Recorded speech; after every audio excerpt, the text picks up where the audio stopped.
Bapak, Ibu, stop dulu sebentar apapun yang sedang Anda kerjakan. Serius, dengarkan baik-baik karena informasi ini bisa jadi bikin rekening Anda benar-benar ada isi tambahannya dalam waktu dekat.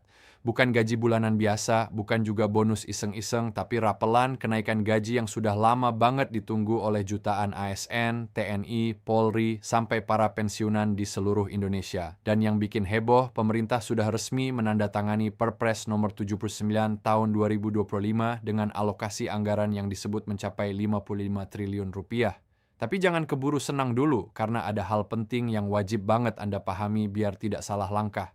Soalnya kalau salah paham, bukannya dapat untung malah bisa bikin Anda rugi sendiri. Jadi tetap di sini, jangan pindah-pindah dulu, karena semua detailnya akan kita bongkar habis dalam penjelasan ini. Sekali lagi Bapak Ibu, hentikan dulu aktivitas Anda sejenak. Rekening Anda bisa saja sudah bertambah hari ini, atau bisa juga akan bertambah dalam beberapa hari ke depan, dan yang jelas targetnya sebelum tanggal 15 April 2026.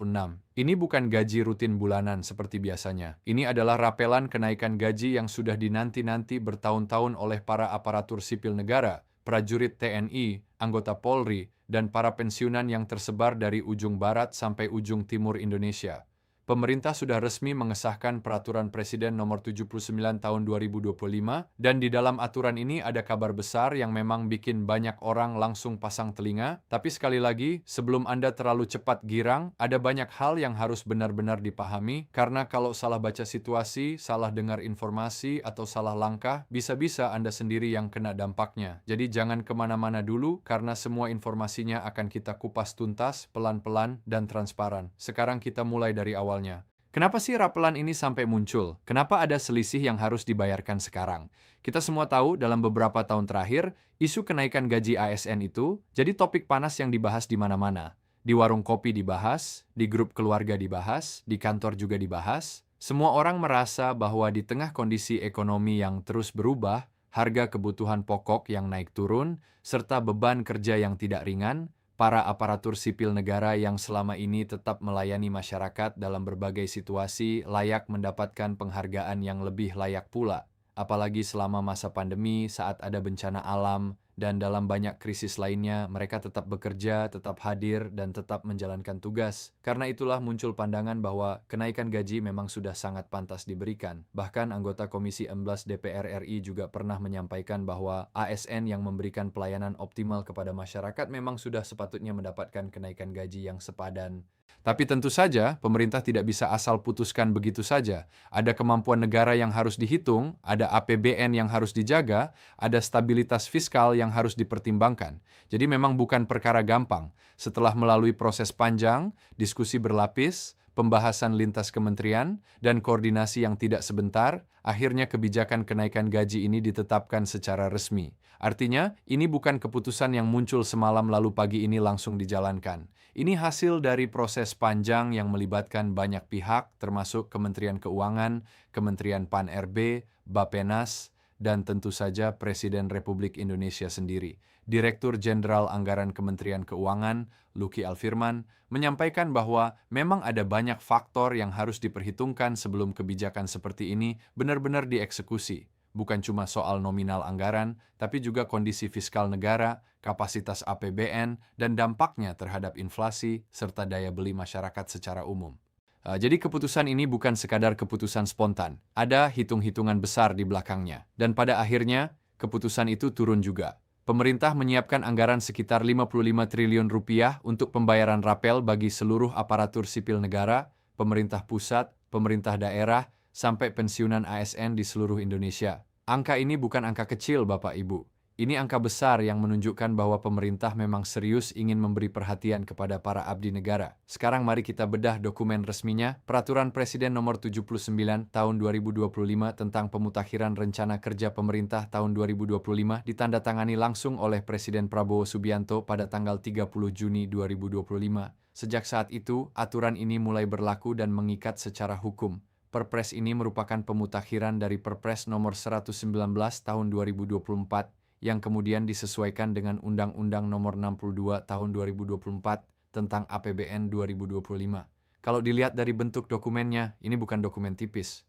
Ya, di dalamnya ada bagian utama, ada lampiran, dan lampiran itu juga lumayan tebal, lebih dari 18 halaman. Di bagian utama, dijelaskan kerangka umum pemutakhiran rencana kerja pemerintah. Tapi yang paling ditunggu-tunggu tentu ada di lampiran, tepatnya di halaman ketiga. Di sana tercantum 8 program hasil terbaik cepat yang menjadi prioritas nasional pemerintah. Dan kenaikan gaji ASN masuk sebagai poin ke-6 dari 8 program tersebut. Isi poinnya juga jelas, yaitu menaikkan gaji ASN terutama guru, dosen, tenaga kesehatan, dan penyuluh. Di poin yang sama, TNI dan Polri juga disebutkan. Jadi ini sudah sangat gamblang. Bukan wacana, bukan rumor, bukan sekadar obrolan dari grup WhatsApp yang belum tentu benar. Ini resmi tertulis dalam peraturan presiden yang sudah diundangkan. Artinya, dasar hukumnya ada, dokumennya ada, dan arah kebijakannya juga ada. Tinggal sekarang masyarakat menunggu proses pencairannya berjalan sesuai mekanisme yang telah disiapkan. Nah, pertanyaan berikutnya adalah, siapa saja yang berhak menerima berdasarkan kebijakan ini? Berdasarkan penjelasan dari Menko Perekonomian Airlangga Hartarto, penerima rapel ini dibagi ke dalam beberapa kelompok besar. Kelompok pertama adalah ASN pemerintah pusat. Ini mencakup seluruh pegawai negeri sipil yang bekerja di kementerian dan lembaga pemerintah pusat, mulai dari staf biasa sampai pejabat eselon, termasuk juga guru PNS, dosen PNS di perguruan tinggi negeri, dokter dan tenaga kesehatan di rumah sakit pemerintah, sampai penyuluh pertanian dan penyuluh lainnya. Jadi cakupannya luas sekali. Kelompok kedua adalah ASN pemerintah daerah. Ini berarti PNS yang bertugas di lingkungan pemerintah provinsi, kabupaten, dan kota di seluruh Indonesia. Jumlahnya jelas sangat besar karena hampir setiap daerah punya ASN sendiri yang bekerja melayani masyarakat di wilayahnya masing-masing. Sebagai contoh, di Bandar Lampung saja terdapat sekitar 8.500 ASN, ditambah 5.500 pegawai P3K, ditambah lagi guru-guru yang diangkat oleh sekolah, totalnya bisa mencapai sekitar 15.000 orang. Itu baru satu daerah. Bayangkan kalau dihitung seluruh Indonesia, jumlahnya luar biasa besar. Kelompok ketiga adalah anggota TNI dan Polri. Di dalamnya termasuk prajurit TNI dari seluruh matra, yaitu Angkatan Darat, Angkatan Laut, dan Angkatan Udara. Termasuk juga anggota Polri dari Sabang sampai Merauke. Mereka juga menjadi bagian yang diperhitungkan dalam kebijakan ini, karena memang termasuk unsur aparatur negara yang berhak atas penyesuaian penghasilan sesuai kebijakan yang berlaku. Kelompok keempat, dan ini yang paling banyak ditunggu-tunggu, adalah pensiunan ASN. Mereka yang sudah mengabdikan diri puluhan tahun, lalu sekarang memasuki masa pensiun. Mereka yang selama ini mengandalkan dana pensiun sebagai sumber utama penghidupan sehari-hari. Kelompok ini mendapat perhatian khusus dari pemerintah karena sebagian besar penerimanya adalah lansia. Jadi pemerintah memang menaruh perhatian agar para pensiunan juga ikut merasakan dampak kebijakan ini. Dana rapel akan ditransfer langsung ke rekening yang selama ini digunakan untuk menerima gaji atau pensiun bulanan. Jadi prosesnya otomatis, tanpa pengajuan ulang, tanpa biaya tambahan, dan tanpa ribet-ribet yang bikin pusing.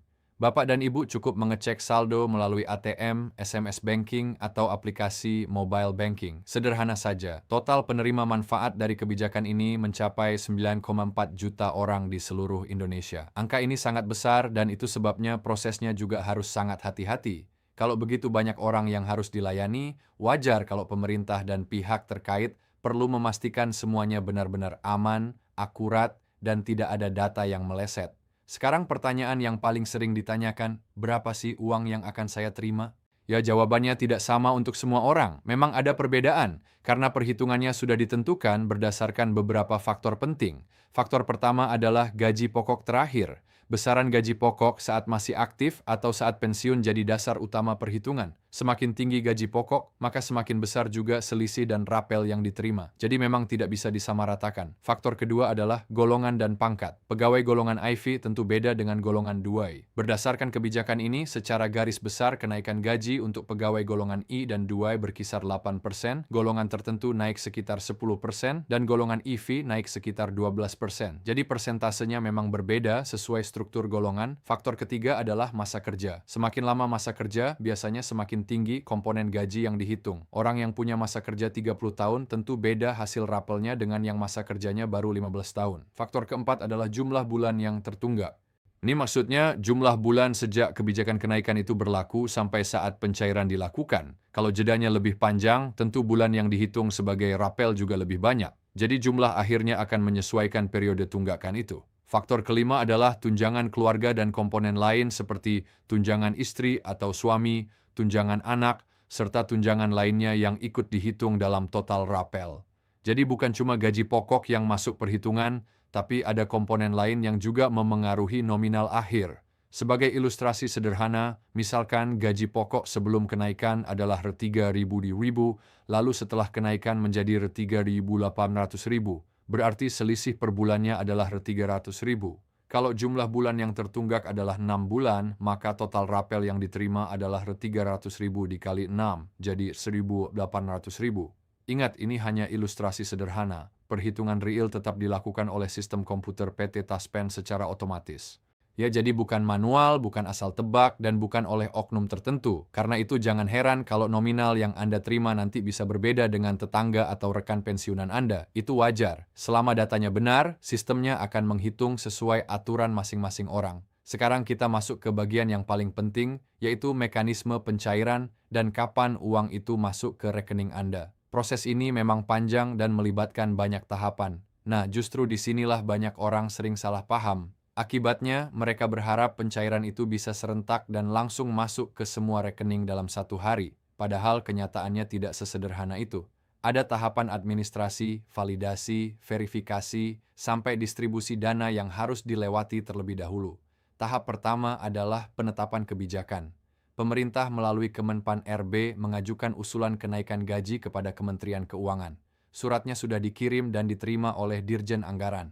Jadi proses formalnya memang sudah berjalan. Tahap kedua adalah penyusunan anggaran. Kementerian Keuangan kemudian menyusun dan mengalokasikan anggaran dalam APBN. Total anggaran yang disiapkan mencapai Rp55 triliun. Angka ini sangat besar, jadi memang butuh kehati-hatian tingkat tinggi agar tidak terjadi kesalahan. Tahap ketiga adalah validasi data. PT Taspen harus memvalidasi data seluruh pensiunan yang berhak menerima. Data yang harus valid meliputi nomor induk, identitas unik pensiunan, nama lengkap sesuai KTP, golongan ruang terakhir, masa kerja, nomor rekening bank penyalur, serta status terkini. Status ini penting sekali, apakah masih hidup, sudah meninggal, atau sudah beralih kepada ahli waris. 1 digit nomor rekening saja kalau salah bisa menimbulkan masalah serius. Jadi validasi itu bukan sekadar formalitas, tapi bagian yang sangat penting dalam proses pencairan. Tahap keempat adalah simulasi perhitungan oleh PT Taspen. Setelah data valid, Taspen akan melakukan simulasi perhitungan untuk tiap individu secara otomatis. Jadi sistem yang bekerja, bukan orang satu persatu yang menghitung manual. Tahap kelima adalah pengesahan dan pencairan dana dari kas negara ke rekening PT Taspen, lalu disalurkan ke bank-bank penyalur. Tahap keenam dan terakhir adalah transfer ke rekening masing-masing penerima melalui bank penyalur yang ditunjuk, yaitu Bank Mandiri, BRI, BNI, dan BTN. Menko Perekonomian Airlangga Hartarto juga menegaskan bahwa pencairan ini dilakukan secara bertahap, tidak serentak seluruh Indonesia dalam satu hari. Jadi, bisa saja sebagian penerima sudah melihat saldo bertambah lebih awal, sementara yang lain menyusul beberapa hari berikutnya. Karena itulah Anda tidak perlu panik kalau tetangga sudah dapat duluan, sementara saldo Anda belum berubah. Itu bukan berarti Anda tidak dapat. Prosesnya memang bertahap. Diperkirakan pencairan berjalan secara bertahap mulai akhir April hingga memasuki pertengahan April 2026, dengan target penyelesaian menyeluruh pada 15 April 2026. Jadi kalau hari ini belum masuk, belum tentu batal. Bisa saja masih dalam antrean proses penyaluran. Lalu apa yang sangat disarankan untuk dilakukan? Pertama, rutin cek saldo rekening Anda lewat ATM, SMS banking, atau mobile banking. Kedua, kalau dalam waktu yang cukup lama belum menerima, segera hubungi pihak bank penyalur atau PT Taspen untuk konfirmasi. Ketiga, jangan gampang percaya informasi yang tidak resmi, apalagi yang menyebut tanggal pasti tanpa dasar yang jelas. Keempat, pastikan nomor rekening yang terdaftar masih aktif dan valid. Karena kalau ada data yang bermasalah, proses pencairan juga bisa ikut tertahan. Sekarang setelah dananya masuk, pertanyaannya bukan cuma dapat berapa, tapi juga uangnya mau dipakai buat apa. Ini penting sekali. Karena rapelan ini memang tambahan yang sangat berarti, apalagi bagi pensiunan yang mengandalkan dana pensiun sebagai sumber utama kehidupan. Jadi pengelolaannya harus benar-benar pakai kepala dingin. Jangan buru-buru habis dalam 1 atau 2 hari hanya karena merasa dapat uang tambahan. Harus ada perencanaan yang matang supaya manfaatnya terasa lebih lama. Tip pertama, prioritaskan kebutuhan pokok dulu.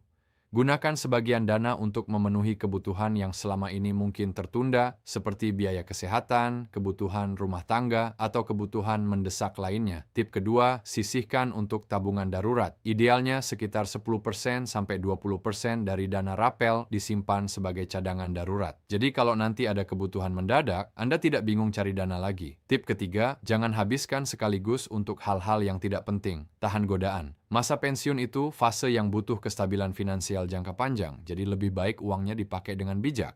Tip keempat, gunakan sebagian untuk pemeriksaan kesehatan rutin. Karena seberapa besar pun dana yang kita punya, kalau tubuh tidak sehat, semuanya jadi kurang berarti. Kesehatan tetap nomor satu. Tip kelima, dan ini sangat penting, waspada terhadap penipuan. Di zaman serba digital seperti sekarang, banyak sekali oknum yang memanfaatkan momen pencairan rapel untuk menjalankan aksi penipuan. Jangan gampang percaya tawaran investasi cepat kaya. Jangan sembarangan kasih data pribadi atau nomor rekening kepada orang yang tidak dikenal. Ingat, tidak ada instansi resmi, baik Taspen, bank penyalur, maupun pemerintah yang meminta data rekening Anda lewat WhatsApp, SMS, atau telepon tidak resmi. Jadi hati-hati banget, jangan sampai senang dapat uang tapi malah ketipu. Bapak Ibu, itulah penjelasan lengkap mengenai rapelan kenaikan gaji ASN, TNI, Polri, dan pensiunan berdasarkan Perpres nomor 79 tahun 2025. Prosesnya memang panjang, tahapannya memang banyak, tapi semua itu bukan untuk mempersulit. Justru itu bentuk kehati-hatian pemerintah dalam mengelola uang rakyat. Karena yang diurus bukan cuma 1-2 orang, melainkan 9,4 juta penerima manfaat di seluruh pelosok Indonesia. Ini tanggung jawab besar, jadi wajar kalau semuanya harus dilakukan secara teliti dan bertahap. Harapannya sudah ada, aturannya sudah terbit, prosesnya sedang berjalan, dan pencairannya ditargetkan sebelum 15 April 2026. Sekarang yang kita butuhkan hanyalah dua hal, sabar dan waspada. Sabar menunggu proses berjalan, dan waspada terhadap hoaks, penipuan, serta klaim-klaim yang tidak bisa diverifikasi. Jangan sampai kita tertipu oleh informasi yang tidak jelas sumbernya. Tetap cek informasi resmi, tetap tenang, dan tetap hati-hati. Kalau penjelasan ini bermanfaat untuk Anda dan keluarga, bantu sebarkan ke orang-orang terdekat, termasuk rekan pensiunan lainnya. Karena informasi yang benar itu hak semua orang. Jangan lupa subscribe dan aktifkan notifikasi supaya Anda tidak ketinggalan update terbaru dari kami. Tulis juga "saya paham" di kolom komentar kalau Anda sudah mengerti seluruh proses pencairannya. Sampai ketemu di penjelasan berikutnya. Tetap sehat, tetap semangat, dan tetap waspada. Ya.